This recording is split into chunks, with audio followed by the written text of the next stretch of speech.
بسم اللہ الرحمن الرحیم۔ آپ کا نام گرامی حر بن یزید ابن ناجیہ ابن کہنب بن عطاب بن حرمی ابن عیاب بن یرمو بن عنزلہ بن مالک بن زید منات ابن تمیم الجرنوہی الریاحی تھا۔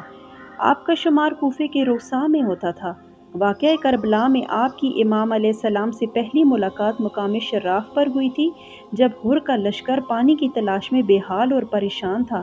امام عالی مقام ساقی کوثر نے لشکر کو سیراب کرنے کا حکم دیا اور اس کے بعد حر نے نماز امام کی اقتداء میں پڑھی اور اس کے بعد نماز کے بعد راستہ روکنے اور محاصرہ کرنے کا عندیہ دیا۔ امام نے فرمایا، حق پر جان دینا ہماری عبادت ہے۔ راستے میں مقام عزیب پر ترماہ ابن عدی اپنے 4 ساتھیوں سمیت امام سے آ ملے۔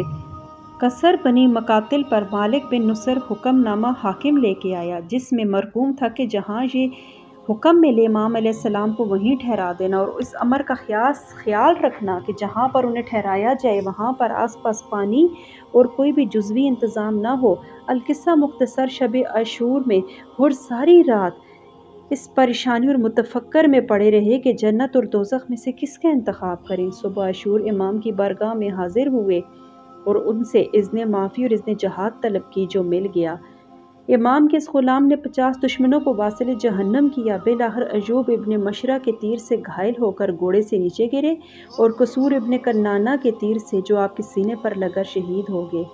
دوستو، ریاض الشہادت میں روایت ہے کہ بنی اسد نے امام حسین علیہ السلام سے 1 فرسخ کے فاصلے پر غربی جانب آپ علیہ السلام کو دفن کیا اور وہیں آپ علیہ السلام کا روضہ بنا ہوا ہے۔ حاضرین، حضرت حر ابن یزید الریاحی کے بیٹے کا نام علی ابن حر الریاحی تھا۔ نام تو علی تھا۔ حر علیہ السلام کی شہادت کے بعد حر شہید کے قدموں سے اپنی آنکھوں کو ملایا اور امام علیہ السلام کی قدم بوسی کر کے اذن شہادت طلب کی اور امام کی غلامی میں شہید ہو گئے۔